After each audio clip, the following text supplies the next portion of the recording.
Assalamualaikum warahmatullahi wabarakatuh. Perkenalkan, nama Irfan Gunawan. Izin mempresentasikan tentang babul hal. Jadi langsung saja kita masuk ke pembahasan kita, yaitu tentang babul hal.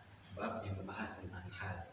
Hal sendiri yaitu ta'rif hal di dalam kitab Mutammimah al-Jurumiyah disebutkan hal yaitu al-ismu al-mansubu al-mufassiru lima imma minal hayat imma minal fa'ili awil maf'uli awil huma.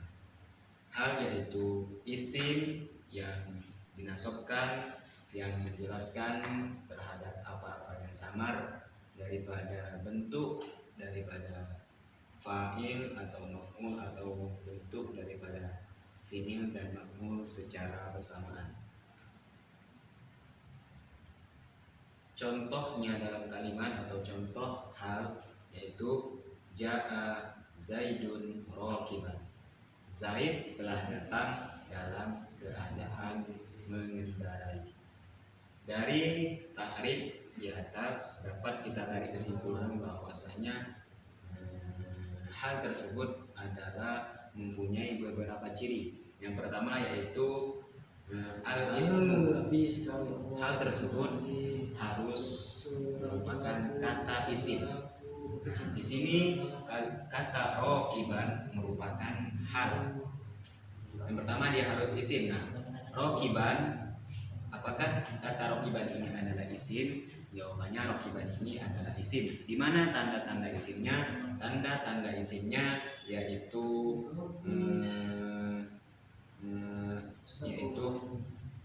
tanwin. Tanwin merupakan salah satu daripada tanda-tanda isim. Kemudian yang kedua yaitu al-mansub, yang dinasabkan. Nah, kata rokiban i'rabnya adalah i'rab mansub atau nasab. Alamat nasabnya yaitu fathah karena dia isim mufrad. Mengenai kalimat al-ismu al-mansub, di sini ada suatu pembahasan yang lebih agar mudah dipahami apa sih itu al-ismu al-mansub. Kita kembali ke sebelah sini. Nah, jadi kata isim dalam konteks yang saya contohkan sebagai hal di sini rokiban itu mempunyai, bisa dibaca rokiban, rokibun ataupun rokibin, karena isim sendiri adalah isim yang mu'rab, dalam kata artian berubah-ubah akhirnya. Maka terhasillah dari isim yang berkemungkinan rokibun atau rokiban atau rokibin ini, terhasillah i'rabu atau i'rabnya isim. Jadi i'rabnya isim itu jikalau itu ada tiga. Yang pertama marfu, kemudian mansub, kemudian majrur. Di antara isim-isim yang marfu yaitu salah satunya fa'il dan lain-lain sebagainya, dan di antara isim-isim yang mansub yaitu al-hal yang kita bahas pada kesempatan kali ini dan lain-lainnya, dan di antara isim yang majrur itu adalah mudhofun ilaih dan lain-lain sebagainya.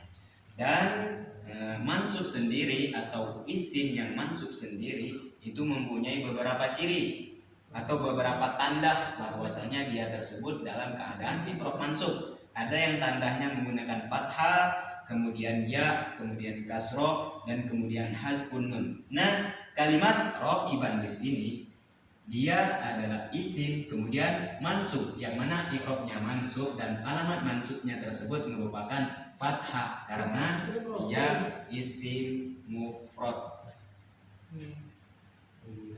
Jadi sudah jelaskan kalimat al-ismu al-mansub terhasil dari kalimat isim, yang mana kalimat isim tersebut merupakan mu'rab dan terhasillah i'rabnya isim ada tiga. Yang pertama marfu, mansub, dan juga majrur. Dan juga dari marfu ada tanda-tandanya, mansub ada tanda-tandanya, ada alamatnya, dan juga majrur ada alamatnya. Nah, kemudian kita lanjut ke yang takrif hal tadi. Kemudian al-mufassiru lima imba min al-hayat imma min al-fa'ili awil maf'ul aw minhuma. Kemudian termasuk dari tanda-tanda hal yaitu yang menjelaskan apa-apa yang samar daripada keadaan imma barangkali, misalkan barangkali minal fa'il daripada keadaan fa'il awil maf'ul atau keadaan maf'ul, atau yang menjelaskan keadaan fa'il dan maf'ul secara bersamaan. Bisa kita sebut minal hayat di sini bisa kita sebut dengan menjelaskan keadaan sohibul halnya. Nah, jadi di sini yang rokiban dia menjelaskan keadaan sohibul halnya. Sohibul halnya siapa? Bisa berupa fa'il, bisa juga maf'ul, dan bisa juga berupa fa'il dan maf'ul. Nah, di sini Zaidun menjadi sohibul hal yang berupa fa'il. Nah, jadi hal yaitu isim yang mansub yang menjelaskan keadaan sohibul halnya. Contohnya ja'a Zaidun rokiban. Zaid datang dalam keadaan rokiban. Jadi rokiban di sini adalah hal yang menjelaskan keadaan Zaid waktu dia datang. Nah, kemudian kita masuk ke yang pembahasan tentang hal. Hal terbagi menjadi dua, yaitu mufrad dan ghairu mufrad. Mufrad agar bisa lebih dipahami yaitu did tarkib, lawan daripada kata tarkib. Jadi mufrad di sini bukan lawan daripada tasniyah ataupun lawan daripada jamak. Kita contohkan, ra'aitu rajula qa'iman. Qa'iman di sini merupakan hal yang mana halnya berbentuk hal mufrad. Kemudian yang contoh yang kedua, ra'aitu rajula qa'imaini. Saya melihat seorang rajul yang mana keadaan saya dan rajul tersebut dalam keadaan berdiri. Qa'imaini, kata qa'imaini merupakan tasniyah, akan tapi dia termasuk ke dalam hal yang mufrad karena mufrad di sini bukan lawan tasniyah ataupun lawan jamak, akan tetapi lawannya adalah at-tarkib.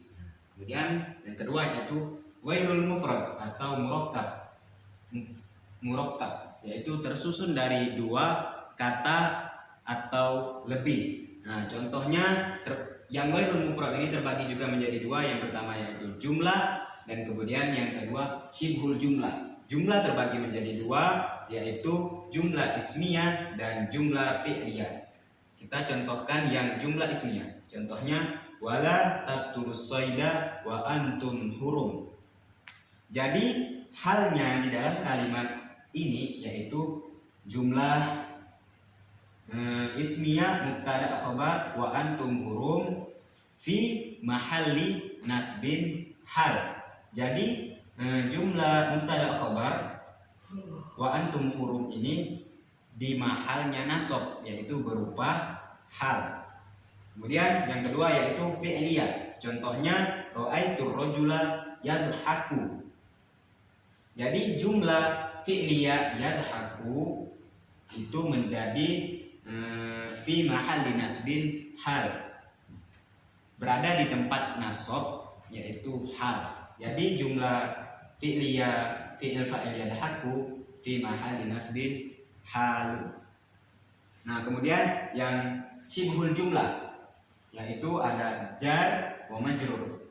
Contohnya kharaja ala kaunihi fi zinatihi. Jadi jumlah jar majrur pada kalimat fi zinatihi merupakan hal yang berbentuk syibhul jumlah jar majrur. Kemudian yang kedua yaitu zorob. Contohnya ra'aitul hilala bainas sahabi.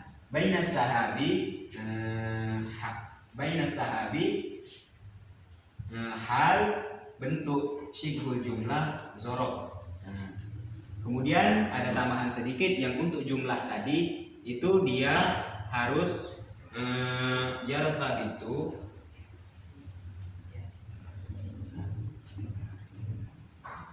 bil waw awid domir. Bil waw awid domir, dia harus mempunyai ikatan antara sahibul hal dan halnya dengan waw. Contoh yang di sini ini wawnya. Di sini dinamakan wawul hal. Kemudian yang di sini domir di dalam fiil mudhari yadhaku, domir mustatir takdiruhu huwa, merupakan robit antara hal dan sahibul halnya. Jadi mungkin ini saja yang bisa saya sampaikan. Wassalamualaikum warahmatullahi wabarakatuh.